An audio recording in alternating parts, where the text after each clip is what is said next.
to see flying possible in 7.3.x? Not in Argus, sorry. And it's a product of the environment in Argus and how we built it, of showing you three largely disconnected, shattered pieces of a planet, and there's, some amount of artistic trickery involved in creating the illusion of a larger planet. Those are utterly incompatible with flying. This was a choice between, creating that immersive, epic backdrop and landscape and allowing flying. We opted for the former here, also resting on, I think, the long tradition of, even in expansions that have allowed flying everywhere else, we've had zones like, Isle of Thunder, Timeless Isle, and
and they just haven't gone back to retroactively redesign it. Also, you can't just fly down from Ghostlands to Eastern Plaguelands either, as just like Azure Mist, as it's on a separate map, and you'll just hit invisible walls of disappointment. So first up, we're going to look at Cocoon, the first zone you spawn into when you first touch down in the Vindicar. So just a side note that I'm doing this on a sandbox version of the game, so you won't be seeing any NPCs or game objects, which is why the Vindicar is not here. So flying straight up from this point does give you an amazing view of the skybox and the surrounding terrain, and it actually does look like you're surrounded by similar terrain, but as you can probably guess, most of the background here, like the bubbling pools of Fel in the distance, are merely just a part of the skybox. Also, the ledges and volcanoes are just flat areas on the skybox on this zone. There's also a few camera glitches when flying around in certain areas. This area is also riddled with invisible walls as well, as you'd imagine. But honestly, out of the three zones, this one has, by far, the least amount of trickery. With a few tweaks, they could easily enable flying in this area, but flying over at high speed, you really don't get a feel for the fear and frustration from being constantly in combat with random mysterious creatures.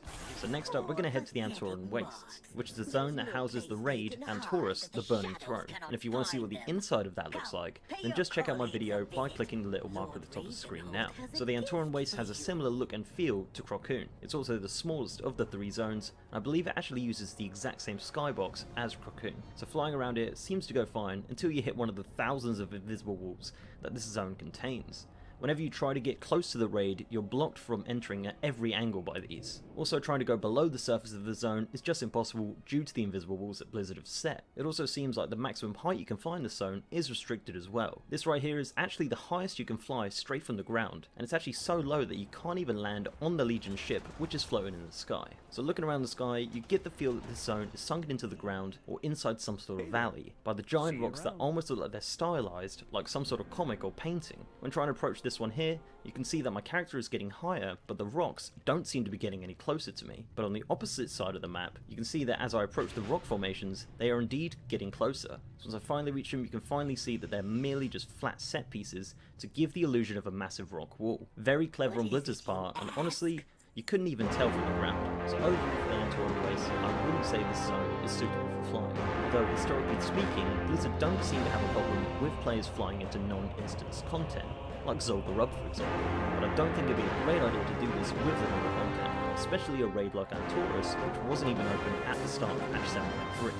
Now onto our third and final zone, McCree, it doesn't matter, we all know what we're trying to say at least. So this zone is actually the most untouched by the corruption of the Legion, as it's actually a piece of land which has been separate from the main planet, which explains why you can see Argus and Azeroth in the skybox for the zone. So much like the other two zones, just minding my own business and flying around the normal parts of the zone brings no trouble at all. The only invisible walls I run into are around the seat of the Triumvirate dungeon, which is understandable. But this zone does have the most amount of clever perception trickery, and I'll show you what I mean. So as your average player running around the floor trying to find some Argusian Reach world quests, you'll maybe look to the north and see what appears to be floating parts of Argus, and even more civilization in the distance, beyond where you can explore on foot. But you'll see a cliff edge with a waterfall, which looks very convincing from the floor. But when we start to ascend, you can see that the cliff that you see is just a simple untextured landmass, with objects placed in areas that the players can see. Very clever on Blizzard's part, by not wasting time and resources populating an area that players will never reach. So now onto these alleged buildings and cities in the distance. As we get closer to them, you can see that they're simply just flat images to give the perception of buildings in the distance. Up close it's about as convincing as a set of the opera event in Karazhan, but from far away the effect looks great and I'm pretty damn impressed by it. So that's pretty much it guys. Basically the final point of the video is that you can't fly in Argus because 1. You'll end up flying into uninstanced versions of dungeons and raids that will water down the sense of amazement when you